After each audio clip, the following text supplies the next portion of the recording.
오늘도 말씀 가운데 여러분들의 또 하나님 임재하심과 천국의 또 영생함과 또 여러분들의 또 육체와 피로도 만져주시고 또 성령이 임하실 줄을 믿습니다. 아멘. 열왕기 다 8장의 말씀, 오늘은 주제가 북이스라엘의 멸망, 심판, 일로 이렇게 잡았는데 어, 8, 7장, 5장, 그 1장부터 4장까지는 엘리사의 사역적인 측면을 이야기를 했습니다. 엘리야의 사역적인 측면을 이야기하고 5장, 6장, 7장은 그 엘리사의 사역지가 북이스라엘인데 북이스라엘 예루살렘 성전 신앙을 떠나서 여로보암의 길 베델과 단에 가서 금송아지를 로 예배를 대신하고 그러니까 예수님을 빼버린 예배 그다음에 제사장은 예수님의 족보 다윗의 아론의 족보를 해야 되는데 예수님이 필요 없는 일반 평민의 제사장을 삼고 또 속죄 1년에 한 번씩 이스라엘 전 백성을 죄를 사해주는 결정적인 상징적인 그 결정적인 속죄 예수 그리스도의 보혈의 피를 나를 변경해서 거짓 제사를 지내는 그 죄가 바로 여로보암의 죄다. 여로보암의 죄다.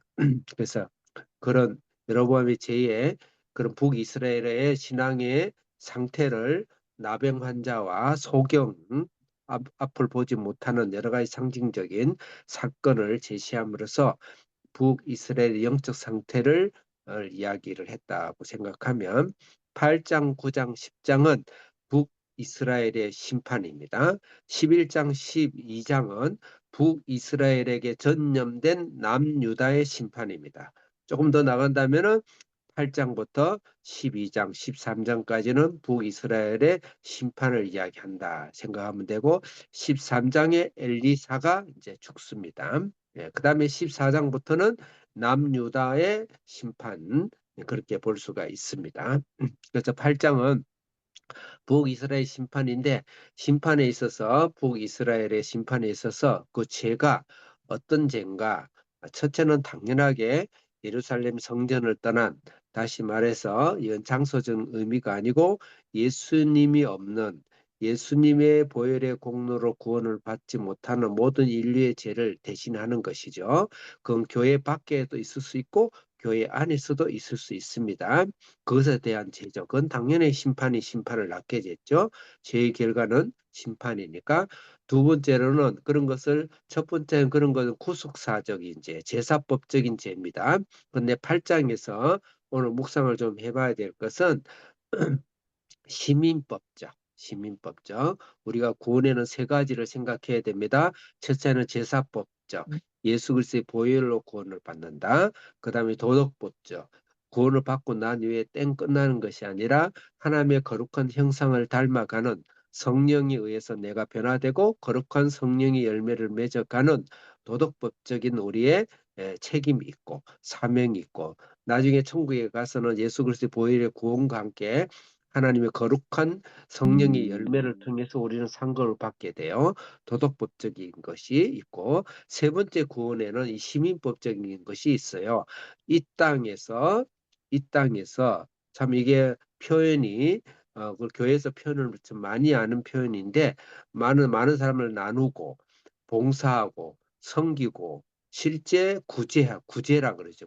구원이 아니고 구제, 물질답게 쓰는 그런 구제에 대한 것인데 특히 경제법에 대해서 이 구약에서는 굉장히 많이 다루고 있습니다. 특히 안식과 안식년과 희년법으로 많이 불리고 있죠. 그래서 오늘 시민법적인 접근에 있어서 이 북이스라엘의 오므리 왕조, 아합 왕조의 심각한 죄를 지금 지적하고 있다. 이렇게 볼 수가 있습니다. 크게 제가 설명을 드렸습니다. 먼저 1절부터 6절 여러분들이 나눠드린 설계안에 보면 수넴 여인의 토지 보상과 요람 왕이라고 되어 있습니다. 요람 왕, 어, 여호사밧 왕 다음에 여호람 다음에 아시아 왕인데 이거는 이거는 저기 남유다죠. 제가 잘못 말했습니다. 요람 왕이라고 예, 마지막 아합 왕조의 마지막 왕입니다. 이 요람 왕이 나중에 9장에 가서 보면은 처절하게 죽음을 당합니다. 다시 말해서 아합 왕조의 멸망을 당하는 것이죠. 그 멸망 심판을 이야기하면서 수넴 여인의 토지 이야기가 나와요. 그 말은 바로 요람 왕의 이 아합 왕조의 큰 죄 중에서 하나가 뭐냐면 토지를 뺏어버리고 토지가 부자가 다 가져가고 왕권이 다 가져가고 모든 백성들을 다 토지를 뺏어버린 죄에 대해서 상징하는 것이다. 이렇게 볼 수가 있습니다. 자, 8장 1절 읽겠습니다. 크게 읽어주시기 바랍니다. 지남 사모님 시작. 엘리사가 이전에 아들을 다시 살려준 여인에게 이르되 너는 일어나서 내 가족과 함께 거주할 만한 곳으로 가서 거주하라. 여호와께서 기근을 부르셨으니 그대로 이 땅에 7년 동안 임하리라 하니. 네, 여기서 기근이라고 그랬죠. 참 이상스러운 것은 아합 왕조, 오므리 왕조 때 굉장히 땅도 넓고 정치적으로는 굉장히 잘했습니다. 그다음에 외국으로부터 어 저기 많은 그 조공도 많이 받고 그래서 굉장히 번성기였는데 실제 이때 기근이 가장 심했어요. 기근이 가장 심했습니다. 그러면서 이 아합 왕조에 들었으면서 많은 역사 연구가에 의하면 대저택 대저택, 큰 궁궐 같은 개인 집이 등장하기 시작하고, 그 다음에 한 사람이 땅을 몰아서 가져가는 대부호들이 이 아합 왕조부터 아합 왕조의 역사부터 시작되었다고 많은 역사학자들이 보고 있어요. 그래서 그렇게 해서 빈익빈 부익부가 일어나게 되고 그러면 효율적인 경제 제도에 의해서 잘 살아야 되는데 하나님께서 천기를 운행하셔서 하신 하나님이 기근을 주신 거예요. 그래서 아주 기근에 시달려 있습니다. 지금 여러 열왕기사 쭉쭉 펴면 전부 다 기근이 있죠. 그래서 가난과 기근과 기아에 시달리는 이런 모습, 하나님께서 사실 심판하고 있는 모습을 볼 수가 있어요. 여러분들이 잘 아는 열왕기상의 유명한 아왕의 바알의 바알법 갈멜살 전투 기억나죠?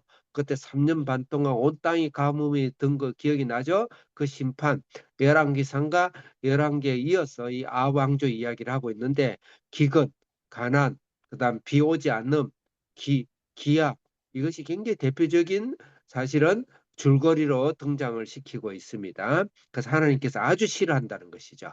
특히 아왕조를 너무 싫어한다는 것이죠. 대표적으로 아왕조가 여기 거의 3분의 중심부를 다 잡고 있습니다. 열왕기상, 열왕기하는 그만큼 하나님께서 남의 땅을 뺏어가고 다른 말로 다른 사람이 자유를 뺏어가고 인간답게 살아가고 하는 이 부분에 경제 제도 사람으로서 살아가야 될 권리와 이 땅에서 살아가는 자연 만물을 누려야 될 권리를 빼앗아가는 것에 대해서 하나님께서는 영적 구원만큼이나 그것을 관심이 많으시고 그를 빼앗는 것 행위를 싫어한다는 것입니다. 단지 영적인 것을 상징하기 위해서 이 땅의 땅을 빼앗기고 이 땅에서 땅을 빼앗긴 것을 다시 찾는 것을 영적 구원으로만 몰아세우기에는 하나님의 마음이 너무 절실하다는 것이죠. 그래서 칼빈 선생도 구원엔 세 종류가 있는데 제사법, 예수 그리스도를 통해서 우리 영원한 제사함의 구원, 도덕법, 성령을 통해서 하나님의 거룩함 닮아가는 구원, 세 번째 시민법, 이 땅에서 인간답게 살아가야 될 것을 기독교인이 공동체가 책임지자라는 시민법적인 그 세 가지의 구원을 사실은 풀어서 법으로 이야기를 하고 있습니다. 그래서 오늘은 그런 면에 있어서 우리가 이 땅에서 그리스도인으로서 가난한 자를 위해서 가난케 하게 하시는 우리는 열심히 일을 해야 되겠죠. 직장을 열심히 생활해야 되겠고, 그다음 일도 열심히 해야 되겠고, 공부도 열심히 해야 되겠고, 과학도 열심히 개발해야 되겠고, 이 땅에서 더 나아가서는 예수를 믿지 않는 공동체 이 사회를 향하여서 그들에게 복음을 전하기 위해서 우리가 그들에게 경제적 혜택과 그들에게 사람다운 혜택을 전해주는 일까지 우리가 그리스도인이 책임져서 그들을 먹이고 살림으로써 영적으로 구원하기 위해서 선교하기 위한 그런 사명을 같이 병행해야 된다. 그 말씀이 오늘 8장에 오늘 지금 이 본문의 말씀이다 이렇게 볼 수도 있겠습니다. 2절 읽겠습니다. 전 성도님들이 같이 읽어주세요. 시작. 여인이 일어나서 하나님의 사람의 말대로 행하여 그의 가족과 함께 가서 블레셋 사람들의 땅에 7년을 우거하다가 예, 7년 동안 기근이 이르죠.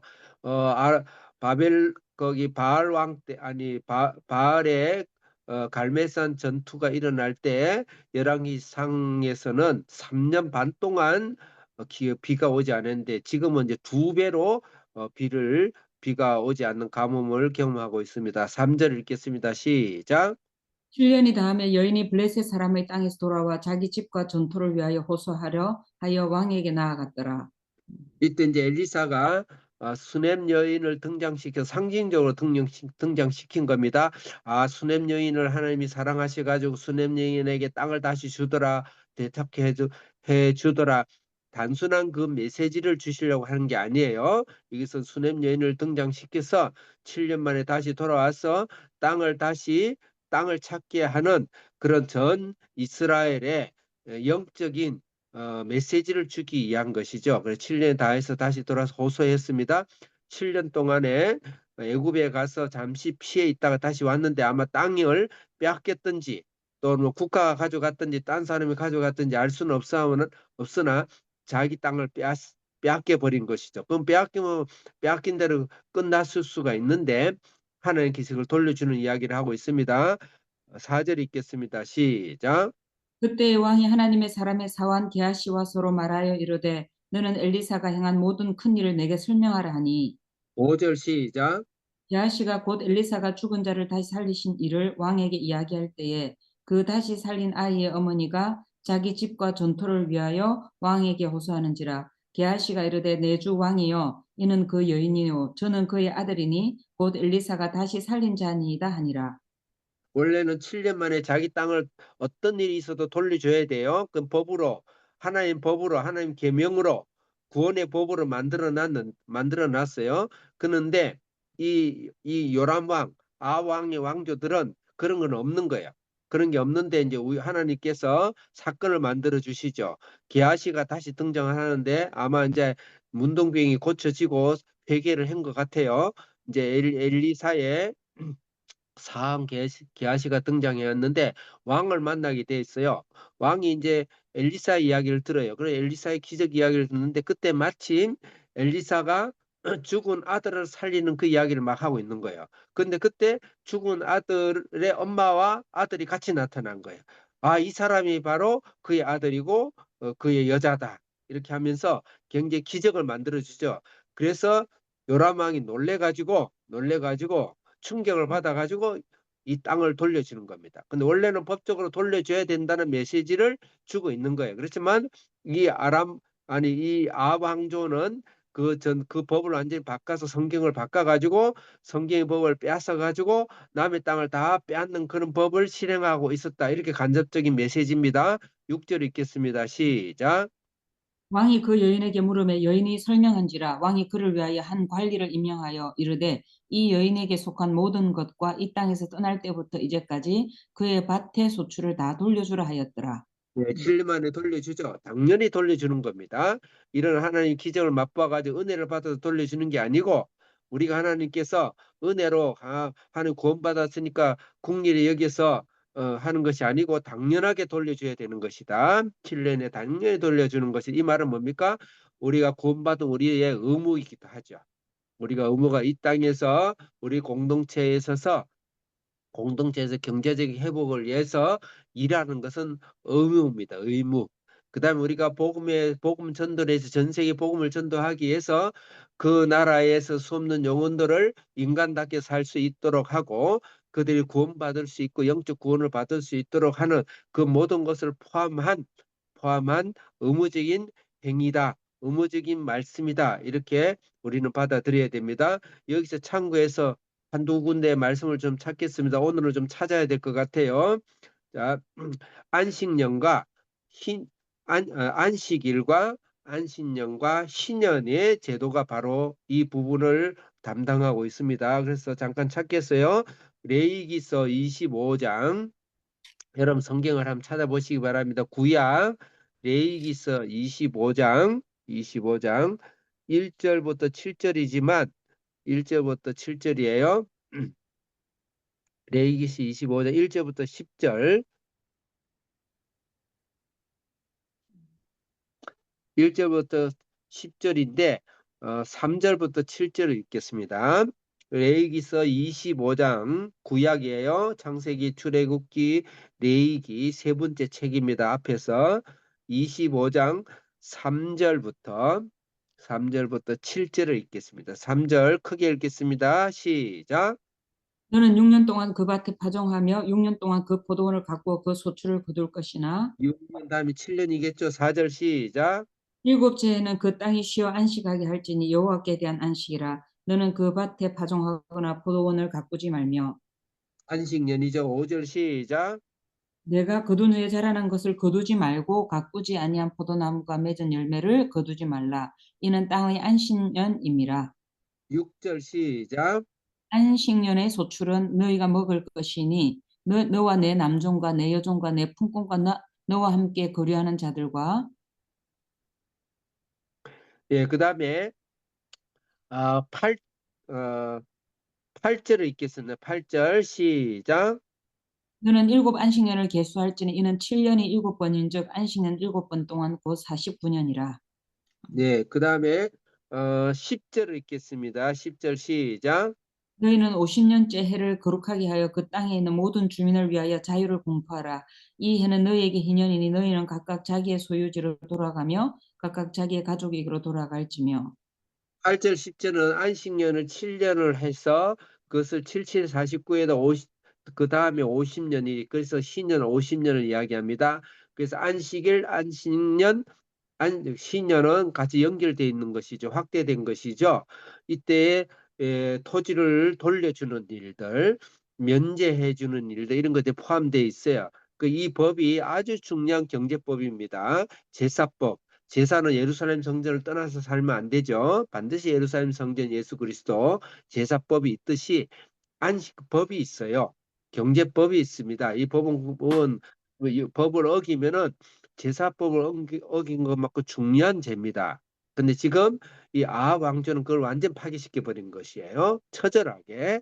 그래서 그것에 대해서 복원을 하는 의미에 있어서 수넴 여인이 엘리사를 맞이하듯이 그 수넴 여인을 통해서 이 안식을 복원시키는 그 메시지를 주는 것이다. 그 말입니다. 예, 그래서 그렇게 해야 된다. 근데 아합 왕조, 오므리 왕조는 그것을 완전 파괴시킨 그 죄다. 그래서 예수가 없는 성전 제사가 없는 심판과 함께 이 경제법을 무시하는 심판에 대해서 지금 이야기를 하고 있는 것이다. 그렇게 우리가 볼 수가 있습니다. 나머지 성경은 읽지 않도록 하겠습니다. 그 다음에 5절에 보면 다시 살린다 그랬죠. 죽은 자를 살린 거기 죽은 자를 살린 수넴 여인을 이야기하고 있습니다. 죽은 자를 살렸다는 것은 예수님이 삶이 생각이 나죠. 예수님이 나사렛을 살릴 뿐만 아니고 그 나사렛 살린 일은 당, 당신의 죽으심과 부활을 상징하는 것이죠. 그래서 예수 그리스도의 죽으심의 부활을 이야기를 하는 것이다. 그래서 예수를 통해서 우리 영적 구원을 받을 뿐만 아니라 이 땅에서 경제법적인 사명을 우리가 다해야 된다. 사도 바울이 제가 첨부한다면 사도 바울이 우리 사도행정이 모든 족속으로 예루살렘과 온 유대와 사마리아와 그 다음에 사도행전 13장부터 땅끝까지 28장까지 땅끝까지 복음을 증거하는 복음의 지상 명령에 중요한 사실 목적이 있습니다. 그럼에도 불구하고 각 지역마다 사도 바울이 복음을 전하면서 사도행전에서 명하고 있는 것이 뭐냐면 가난한 교회 예루살렘이 기근을 위해서 연보를 거두는 것이 중요한 목적 중에 또 하나였습니다. 그것만이 목적이 아니지만 복음을 구원케 하는 제사법적인 영혼 구원의 목적과 함께 사도행전 2장 4장은 자기 것을 여기지 않고 모든 걸 나눴습니다. 그 모든 걸 나눈 건 그것은 모든 사람이 다 내놓으라는 것은 아니에요. 그건 그때의 특별한 일이었지만 중요한 것은 많은 사람들을 가난한 자들이 없도록 해서 돕는 굉장히 중요한 경제적인 행위였죠.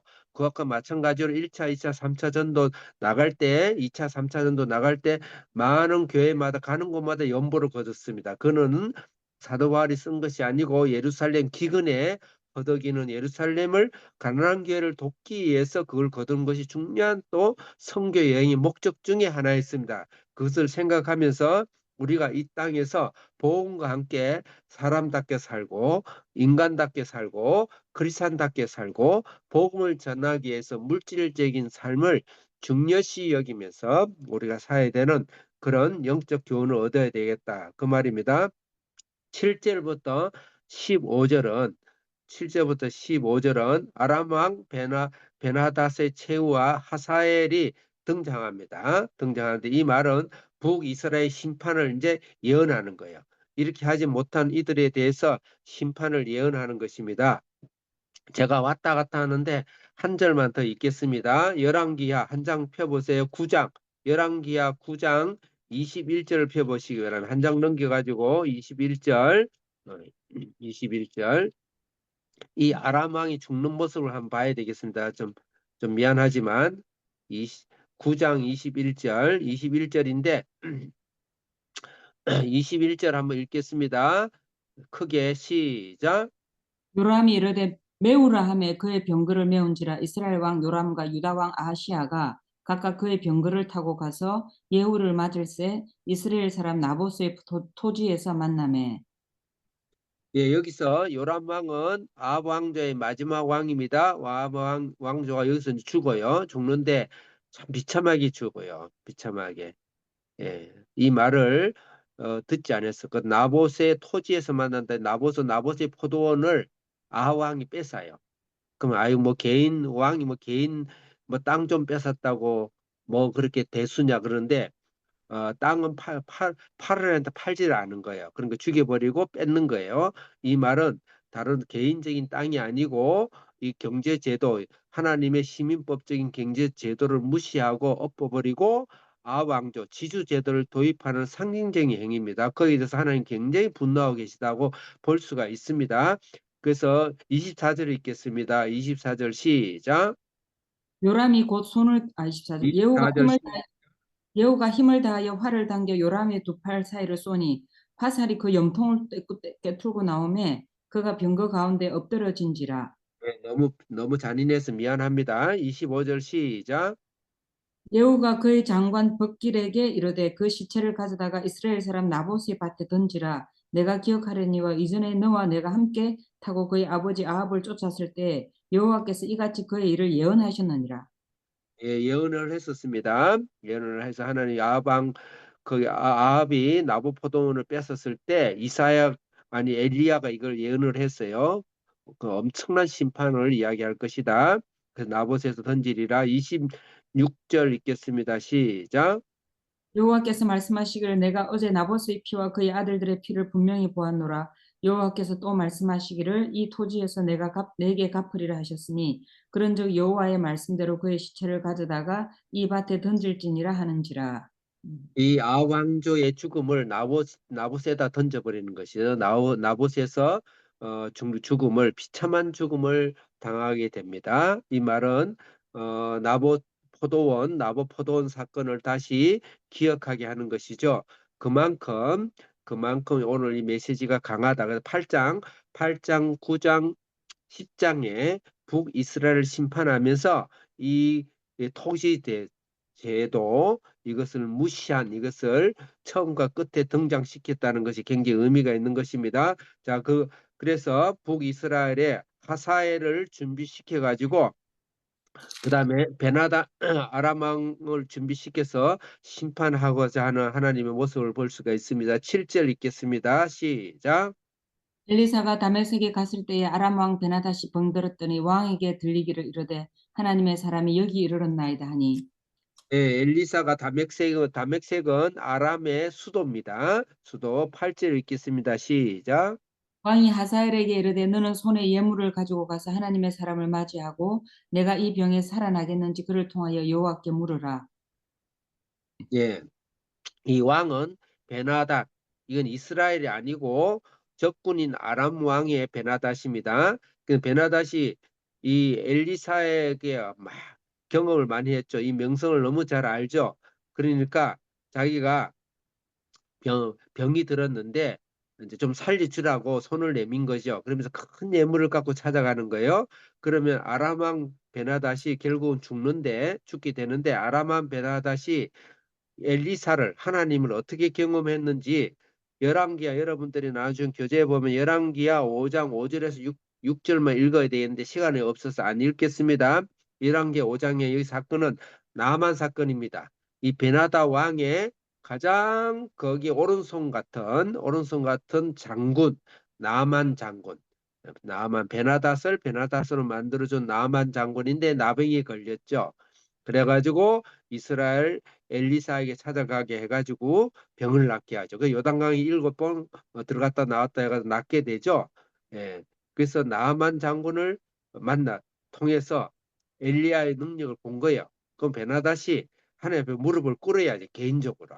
예? 예. 그런데 이 뻣뻣해가지고 못 돼가지고 6장이 바로 가면은 오히려 그 엘리야를 잡으러 와요. 엘리야를 잡으러 다시 북이스라엘을 침공을 할 때 엘리사를 잡으러 와요. 침공할 때 엘리사가 그들이 오는 길목을 가르쳐 줍니다. 북이스라엘에게, 이스라엘 왕에게 가르쳐 줘요. 하나님께 어디로 온단다. 그럼 그 딱 길목에 기다렸다가 격퇴시키고, 또 길목에 기다리다가 격퇴시키고 도망을 가는 거죠. 그들이 여기 지키는 걸 보고. 그럼 이게 대체 어떻게 된 일이냐? 그러니까 엘리사라는 분이 있는데 그분이 당신의 집 안에 사는 모든 일을 다 예언으로 알 수가 있다. 그래. 그러니까 그놈을 잡아라 해가지고 잡으러 와요. 잡으러 왔을 때 불병결을 보여주면서 그들이 눈을 다 멀게 해가지고 예루살렘으로 와가지고 포로가 다 잡히고, 그래 떡과 음식을 잘 먹어 돌려보냈더라 그 말이에요. 그러면서 이 베나닷이 하나님의 엘리야의 하나님 능력을 크게 봤죠. 그 무릎 꿇고 주님 앞에 나와야죠. 근데 이놈이 한 수 더 떠가지고 더 어, 악해지죠. 그게 열왕기하 7장. 네, 저번 주에 뵀던 열왕기하 7장의 말씀이죠. 사마리아 성을 포위합니다. 그래 완전히 기근을 하고 굶어 죽게 만들죠. 네, 그럴 때 하나님께서 나병 환자 4명을 보내가지고 그쪽을 보내요. 근데 그 발소리인지 뭔지 모르겠지만 하나님 갑작스럽게 영적인 길을, 하늘을 열어가지고 병거와 말소리와 무시무시한 말소리를 듣게 해가지고 이 베나다 병사들이 줄행량을 칩니다. 모든 걸 다 말이고 뭐고 먹을 거고 그냥 몸만 챙겨가지고 그냥 도망을 갑니다. 혼이 나죠. 그래서 그런 사건을 경험하게 되죠. 이 베나다이 그런 경험을 했는데도 하나님 앞에 돌아오지 않는 거예요. 그랬을 때 어때요? 결국은 자기 죄에 대해서 자기 심판을 받게 되죠. 그 베나다의 심판을 받게 되는 모습인데, 어쨌든 7절 읽었나요? 네. 8절 읽겠습니다. 시작. 왕이 8절 읽었나요? 9절 읽겠습니다. 시작. 하사엘이 그를 맞이하러 갈새 다메섹의 모든 좋은 물품으로 예물을 삼아 가지고 낙타 40마리에 싣고 나아가서 그의 앞에 서서 이르되 당신의 아들 아람 왕 벤하닷이 나를 당신에게 보내 이르되 나 이 병이 낫겠나이까 하더이다 하니 10절 시작. 엘리사가 이르되 너는 가서 그에게 말하기를 왕이 반드시 나으리라 하라. 그러나 여호와께서 그가 반드시 죽으리라고 내게 알게 하셨느니라 하고. 예, 나으리라 죽으리라. 그러니까 네가 죽지는 않지만 다른 사람에게, 병은 낫지만 다른 사람이 죽으리라 이 말씀이에요. 죽으리라. 그래서 예수 그리스도를 영접하지 않음으로써 하늘 앞에 회개하지 않으면 누구든지 이렇게 죽음을 갖게 된다라는 교훈적인 측면을 보면 되고, 지금 이 말씀을 하려고 이 말씀을 한 게 아니에요. 지금부터 하고자 하는 말씀이 중요한 말씀입니다. 11절 읽겠습니다. 시작. 하나님의 사람이 그가 부끄러워하기까지 그의 얼굴을 쏘아보다가 우니. 누구 얼굴을 쏘아보고 있었습니까? 하사엘. 베나닷의 베나다. 신하인 하사. 하사엘을 보고 있는 거예요. 12절 시작. 하사엘이 이르되 내 주여 어찌하여 우시나이까 하는지라 대답하되 네가 이스라엘 자손에게 행할 모든 악을 내가 알미라. 내가 그들의 성에 불을 지르며 장정을 칼로 죽이며 어린 아이를 맺히며 이어 벤 부녀를 가르리라 하니. 아유, 그래, 애기 배를 가르는 거죠. 처참하죠. 이, 이, 어, 하사엘이 얼마나 잔인하냐면요. 이 하사엘이 이 베나닷을 죽여요. 죽이고 그 아람 왕 왕조를 탈취합니다. 탈취하는데 이게 하나님 심판이니까 엘리사가 이걸 보면서 내가 그러면서 눈물을 흘리죠. 내가 우리 백성들을 이 순종하지 않는 북이스라엘을 심판하는데 내가 벤 애기의 배를 가르고 예, 예, 어린아이를 어, 참 성경이니까 그냥 그대로 해야죠. 어린아이를 머리를 깨서 죽이는 거예요. 죽이고 이런 악들, 그러니까 눈물을 흘리는 거죠. 엘리사가 이 북이스라엘 심판을 보면서 그럼 내가 내구나 그렇게 보는 그 말씀이에요. 예. 10, 14절 읽었죠? 13절 읽었죠? 아니요, 읽어야 돼요. 14절 읽겠습니다. 13절. 13절 읽겠습니다. 시작. 하사엘이 이르되 당신의 개 같은 종이 무엇이기에 이런 큰 일을 행하오리까 하더라.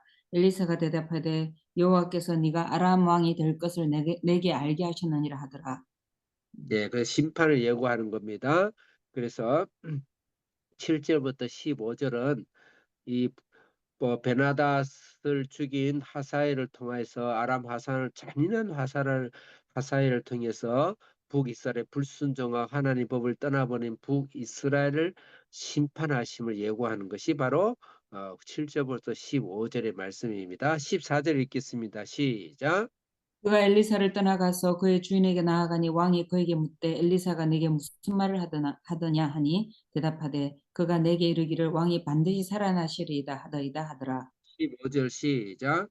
그 이튿날에 하사엘이 이불을 물에 적시어 왕의 얼굴에 덮음에 왕이 죽은지라 그가 대신하여 왕이 되니라.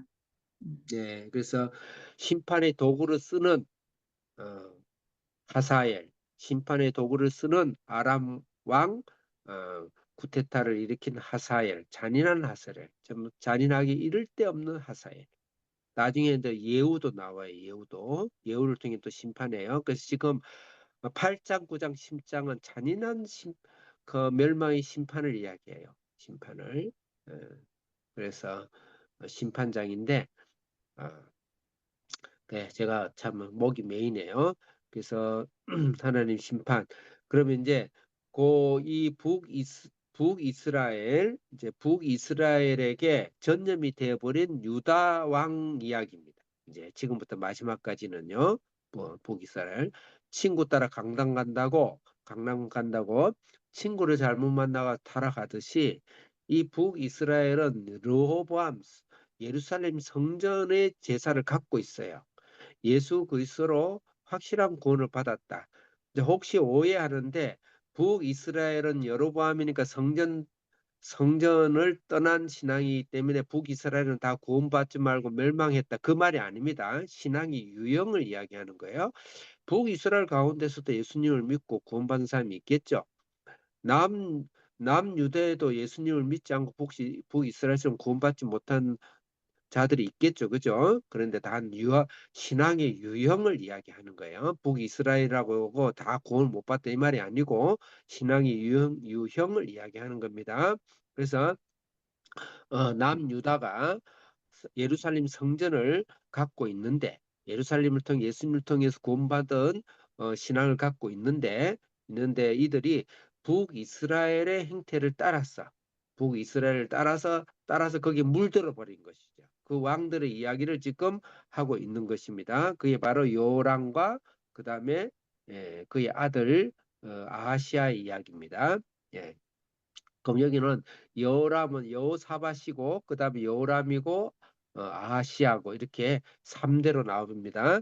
여러분들이 왕들의 이름이 나오면 머리가 아프니까 듣고 잊어버리면 돼요. 그냥 그 사건만 이야기하십시오. 자, 그래서 유다 왕 여호람의 이야기를 듣겠습니다. 16절에 읽겠습니다. 시작. 이스라엘의 왕 아합의 아들 요람 제5년에 여호사밧이 유다의 왕이었을 때에 유다의 왕 여호사밧의 아들 요람이 왕이 되니라. 그 여호사밧의 아들 여호람이죠. 이때 예, 북이스라엘 왕은 요람입니다. 근데 요람이라고 부르기도 하고 요람이라고 부르기도 하고 두 개 다 같이 부를 수 있기 때문에 북이스라엘은 요람이라고 부르기도 했고 남유다 왕은 요람이라고 부르는 것이 금방 식별이 되어져요. 둘 다 요람이에요. 둘 다 여호람이에요. 예, 이름이 헷갈리죠. 근데 지금 여호사밧 남유다의 유다왕 여호사밧의 아들 여호람, 그러니까 북이스라엘 요람은 남유다 왕이 3대 왕을 걸쳐서 같이 겹쳐서 생활을 했던 왕이다. 이렇게 생각하면 이해가 될 겁니다. 17절 읽겠습니다. 시작. 요람이 왕이 될 때의 나이가 32세라 예루살렘에서 8년 동안 통치하니라. 참고하시고 18절 시작.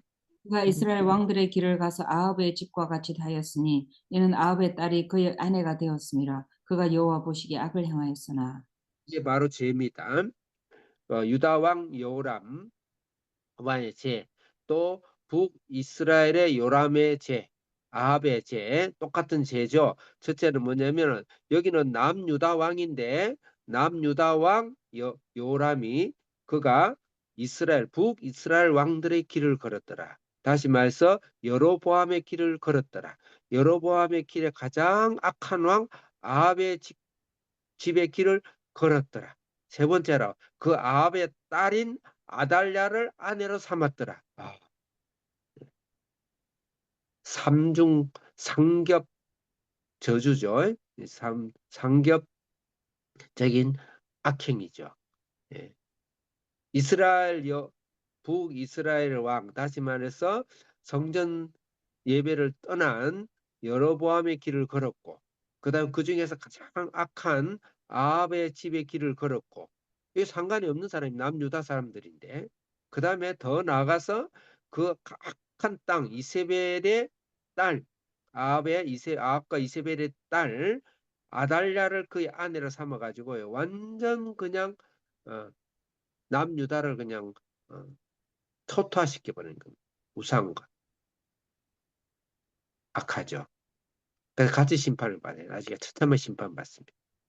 그래서 여기서의 중요한 메시지는 성전 제사, 예루살렘 성전 제사, 예수 그리스도를 떠나버리고 타락할 대로 타락해 버리는 그런 신앙의 죄, 그는 용서받을 수가 없죠. 예. 19절 읽겠습니다. 시작.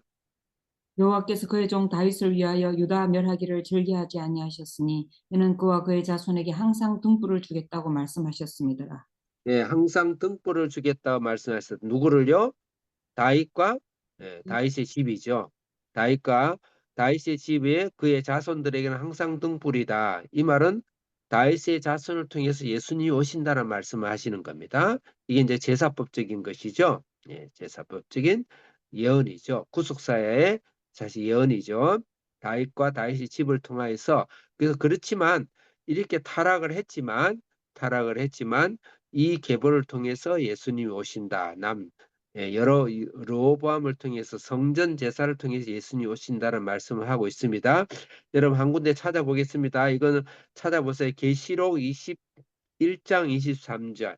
이 등불이 무엇을 말하는지를 한번 다시 찾아보겠습니다.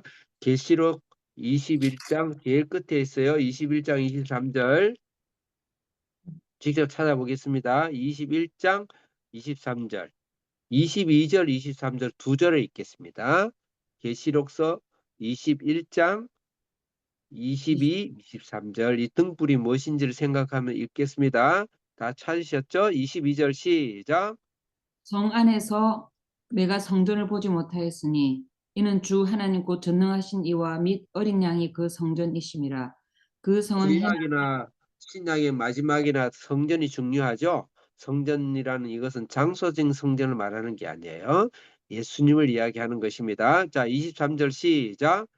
그 성은 해나 달의 비침이 쓸데없으니 이는 하나님의 영광이 비치고 어린 양이 그 등불이 되심이라.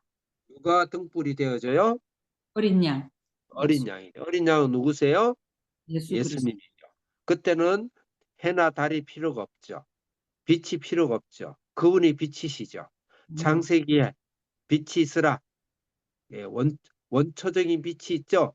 예, 근본적인 빛이시 본질적인 빛이 그 예수님이시죠. 등불이다. 성전이다.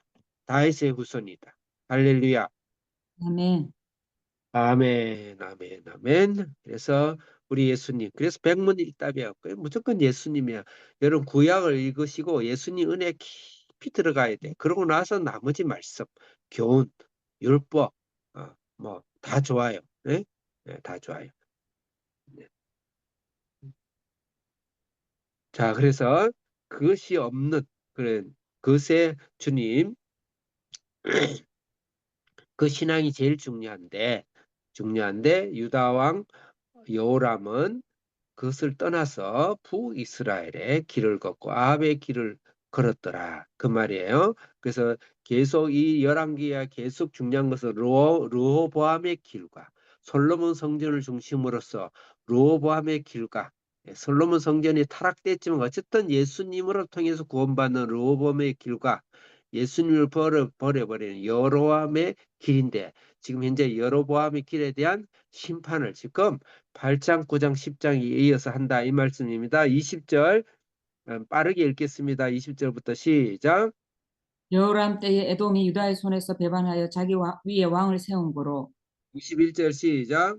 여호람이 모든 병거를 거느리고 사일로 갔더니 밤에 일어나 자기를 에워싼 에돔 사람과 그 병거의 장관들을 치니 이에 백성이 도망하여 각각 그들의 장막들로 돌아갔더라. 22절 시작. 이와 같이 에돔이 유다의 수하에서 배반하였더니 오늘까지 그러하였으며 그때 림나 23절 시작. 요람의 남은 사적과 그가 행한 모든 일은 유다왕 역대지락에 기록되지 아니하였느냐. 24절 시작. 요람이 그의 조상들과 함께 잠에 그의 조상들과 함께 다윗성에 장사되고 그의 아들이 아시아가 대신하여 왕이 되니라. 네, 이렇게 해서 이제 주의와 실제적인 실세에 있어서도 이제 이런 저기 거기 실패와 그다음에 하나님 심판이 일어난다 이런 의미고 자 이제 25절부터는 그 요람 왕의 아들이에요. 요람 왕의 아들 아시아예요. 아시아도 동일하게 여러 뭐죠? 요하람 왕의 여호람의 왕의 죄를 짓는 것입니다. 그 죄가 뭐죠? 이스라엘 왕들의 길, 아왕의 길, 여호와 보시기에 악한 일, 그 길을 걷는 것이죠. 자, 25절 읽겠습니다. 시작. 이스라엘의 왕 아합의 아들 요람 제12년에 유다 왕 여호람의 아들 아시아가 왕이 되니 네, 아들 왕이 되죠. 26절 시작. 아시아가 왕이 될 때 나이가 22세라 예루살렘에서 1년을 통치하니라. 그의 어머니 이름은 아달랴라. 이스라엘 왕 오므리의 손녀이더라. 이 아달랴 이름이 나오죠. 이 아달랴는 자기 아버지의 여호람의 네, 여호람의 어, 그 아내죠. 자기 어머니죠. 예, 그 위에 할아버지는 여호사밧입니다. 뭐 그 정도만 알고 계세요. 27절이 중요합니다. 시작. 아시아가 아합의 집 길로 행하여 아합의 집과 같이 여호와 보시기에 악을 행하였으니 그는 아합의 집의 사위가 되었음이라.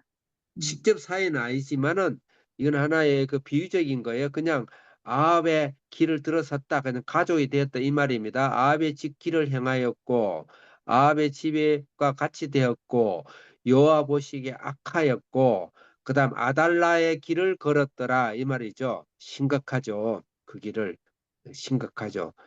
그래서 그 죄를 지금 이야기를 하고 있는 것입니다. 예. 그 죄를 이야기. 그러니까 북이스라엘의 죄가 북이스라엘 죄나 남유다의 죄나 지금 같은 죄를 겪고 있는데 그 북이스라엘 얼마나 많은 죄를 지었는가, 남유다가 얼마나 많은 죄를 지었는가를 만일을 이야기하는 것이 아니고 진리예요. 성전 제사를 떠난 예루살렘 성전 제사를 떠나고 예루살렘 성전의 제사의 대제사장의 길을 떠나고 속죄의 일을 떠나버린 예수 그리스도를 떠나버린 예, 여로보암의 길. 근데 여로보암의 길을 걸어야 될 이 남유다조차까지도 이 두 왕이 여로보암의 길을 걸었다. 그래서 거기에 대한 심판인 것입니다. 다시 말해서 이 심판은 예수를 믿지 않는 심판을 말합니다. 이 땅에는 예수 없이는 구원을 받을 수가 없어요. 방법이 없어요. 방법이 없어요. 기회를 주고 줍니다. 마지막 결론적인 심판이죠. 예수 없이 심판이 없어요. 다시 말해 예수만이 구원일세요. 예수만이 행복이고 예수만이 생명이고 예수만이 회복이고 예수만이 축복인 것입니다. 반드시 그 축복인 것이에요. 그래서 제사법적으로 예수 이야기하는 것이죠. 그 다음에 여기에 포함되어 있는 것이 분명히 처음에 수냄 여인을 통해서 땅을 복음받는 거, 회복받는 걸 포함해서 이들의 죄는 아합의 길과 그 다음에 어, 여로보암의 길과 북이스라엘 길은 분명히 땅을 빼앗아가는 바알의 법을 시민법적인 제도 같이 이곳에 포함시키고 있는 것입니다. 그래서 구속적인 예수님을 성전 제사를 떠난 예수님의 법을 떠나버린 것과 함께 시민법적으로 많은 사람 인간을 인간답게 하나님 사람 하나님 사람답게 모든 가족을 이 땅에서 인간답게 살아야 될 모든 권리를 뺏어가는 그런 땅을 빼앗고 모든 재물을 빼앗고 부가 부를 벌고 빈익빈 빈이 되는 그런 것에 대한 심판이다 이렇게 볼 수가 있습니다. 28절 읽겠습니다. 시작. 그가 아합의 아들 요람과 함께 길르앗 라모스로 가서 아람 왕 하사엘과 더불어 싸우더니 아람 사람들이 요람에게 부상을 입힌지라. 29절 읽겠습니다. 시작. 요람 왕이 아람 왕 하사엘과 싸울 때에 라마에서 아람 사람에게 당한 부상을 치료하려 하여 이스르엘로 돌아왔더라. 유다의 왕 여호람의 아들 아하시아가 아합의 아들 요람을 보기 위하여 내려갔으니 이는 그에게 병이 생겼음이더라. 그래서 이 요람 요람 왕 이게 그죠? 여호람 왕 제가 지금 헷갈리는데 이제 요람 왕과 이 왕 남유다 왕들이 요람 왕 여기는 북이스라엘 왕이에요. 여기와 같이 연합해 가지고 일을 하는 것이죠. 그러니까 한 집이 한 통속이 된 것이죠. 그 아합 집의 사이가 되는 것이다 이 말입니다. 그래서 세상과 연합해 가지고 예수가 없는 일에 연합돼 가지고 살아가는 이 아합의 길, 아합의 길, 여호와 보시기에 악한 길, 그다음에 여로보암의 길, 그 길을 심판하고 있는 모습을 보인 것입니다. 자, 그럼 오늘 정리를 하겠습니다. 오늘 말씀에 우리의 적용점은 첫째는 우리가 예루살렘 성전 예수 그리스도를 통해서 우리가 구원을 받고 그 예수님만이 우리 행복이고 예수님만 구원이라는 것. 그 외에는 구원의 길이 없습니다. 요새 우리 한국에서도 교회에서도 WEA다, WCC다 여러 가지 이야기를 하는데 다 좋아요. 다 이해할 수 있어요. 중요한 것은 예수님 없이 우리 종교적인 행사, 예수님 없이 교회 행사, 예수님 없이 성경 연구, 예수님 없이 구약 성경 연구, 예수님 없이 교단 연구 모든 것이 안 됩니다. 예수님만이 구원이시고 예수의 보혈이고 성경을 보면 볼수록 구약 연구를 하면 할수록 오늘날 구약 학자들에 의해서 지금 신자유주의가 아니고 신 어, 신신학이 자유신학이 많이 구약신학에서 많이 유래가 되는데 굉장히 위험합니다. 구약을 보면 볼수록 예수가 풍성해야 돼요. 예수가 절절히 흘러야 됩니다. 절절히 흘러야 돼요. 예수를 이야기하는 것이에요. 그래서 그 죄를 바로 여로보암의 죄고 북이스라엘의 죄고 아합 왕의 집의 죄다. 오늘 그 말씀하고 거기에 대해서는 처절한 심판을 우리가 당할 수밖에 없다. 심판하시는 하나님을 말씀하고 있으면 용서가 될 수가 없는 거예요. 두 번째 우리의 적용점은 오늘 수냄 여인을 등장해서 제사법적인 구원과 함께 도덕법적인 구원과 함께 우린 시민법적인 우리의 사명을 다해야 된다. 우리가 가정을 꾸렸으면 부모가 아침부터 밤늦게까지 열심히 일하는 것을 마다하지 마시고 하나님께서 열심히 경제활동 하셔야 되고요. 열심히 학생들은 학업 공부하셔야 되고 더 나아가서는 교회 공동체를 위해서 우리는 열심히 경제 공동체를 위해서 일을 해야 됩니다. 더 나아가서는 이 세상에 복음을 두고 나갈 때 그들에게 그 지역에 생명의 예수 그리스도의 구원의 복음뿐만 아니라 그 땅에 그 나라가 잘 살도록 그 나라가 경제를 회복하도록 그 나라의 가난한 자와 억눌린 자들이 하나님의 그 세상이 잘못된 이 아베의 법에 묶여서 지주제도에 묶여서 죽어가는 수없는 자들을 살리기 위해서 우리가 눈물로 돕고 눈물로 우리가 돈을 벌고 경제적인 행위를 하고 하는 일까지 포함하는 그런 기도를 우리가 해야 된다. 잘못된 정치 제도에 묶여가지고 수없는 사람이 오늘 북한 북녘 땅에는 잘못된 정치 제도, 이 악한 아왕 같은 이런 잘못된 정치 제도에 의해 가지고 수없는 자들이 굶주림에 대해서 그들의 영혼 구원뿐만 아니고 그들이 굶주림에 대해서 우리도 굶주리는 고통과 고난과 아픔을 가져야 되고 전 세계의 아프리카와 전 세계 난민들이 죽어가는 영혼들을 우리가 복음을 전하면서 살려야 되는데 그들을 위해서는 우리가 하나님께 부강한 대한민국을 만들어 주시고 부강한 교회를 주시고 경제적으로 부흥의 우리 크리스천의 삶을 주셔서 그들에게 가서 나누고 그들을 경제를 회복시키는 그런 사명까지 우리에게 주셨다. 그리고 우리 자녀들이 영적으로 또 경제적으로 부흥케 하는 자녀가 되게 해 주옵소서. 여러분 가정과 여러분들의 인생이 한 번밖에 없는 인생이 있어서 우리 영적으로 부흥하며 경제적으로 부흥하는 사명을 주셔서 이 지역과 이 교회와 이 나라와 전 세계에 나아가는 그런 우리가 될 수 있도록 기도를 하도록 하겠습니다. 이 시간에 주여 한번 외치고 기도하겠습니다. 주여 살아계신 하나님 아버지 감사합나이다. 오늘도 하나님께서 열왕기하 8장을 통하여서 우리에게 말씀하심을 감사합나이다. 수냄 여인을 통하여서 또 아버지는 어제 요람 왕의 마지막 아버지는 나보 포도원의 죽음을 통하여서 우리에게 하시는 메시지 오늘 말씀을 통해 하는 메시지를 우리가 잘 알아듣게 하시고 예수 없이는 예수 그리스도의 죽음과 십자가 없이는 우리는 살 길이 없습니다. 인류의 길은 없습니다.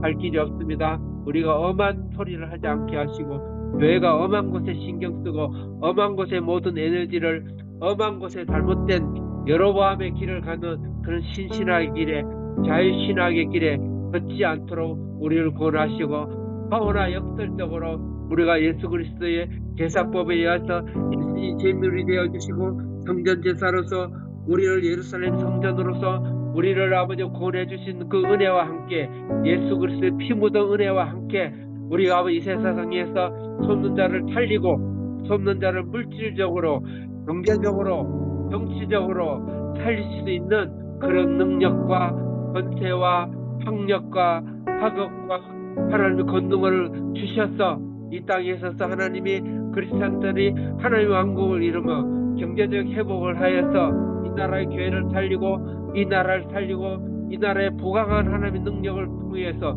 경제적 번성을 통해서 전 세계 북한을 복음하고 북한의 영혼을 영육간도 먹여 살리고 이 세상에 수없는 자들을 죽어가는 자들을 정치적으로 경제적으로 문화적으로 먹여 살릴 수 있는 사명을 다하는 왕같은 제사장의 직분을 다하는 저희들 될 수 있도록 해주시고 우리 한비전 또 아버지 우리의 주사랑 성도들이 이 땅에 와서 잠시 내 아버지 새끼 밥 먹고 살아가는 것이 아니라 이 나라의 수없는 영혼들을 살리기 위해서 경제적 사명을 위해서 꿈을 갖고 희망을 갖고 목표를 갖고 최선의 삶을 다하는 그런 신앙 되게 하여 주시옵소서. 예수님 이름으로 기도합니다. 아멘.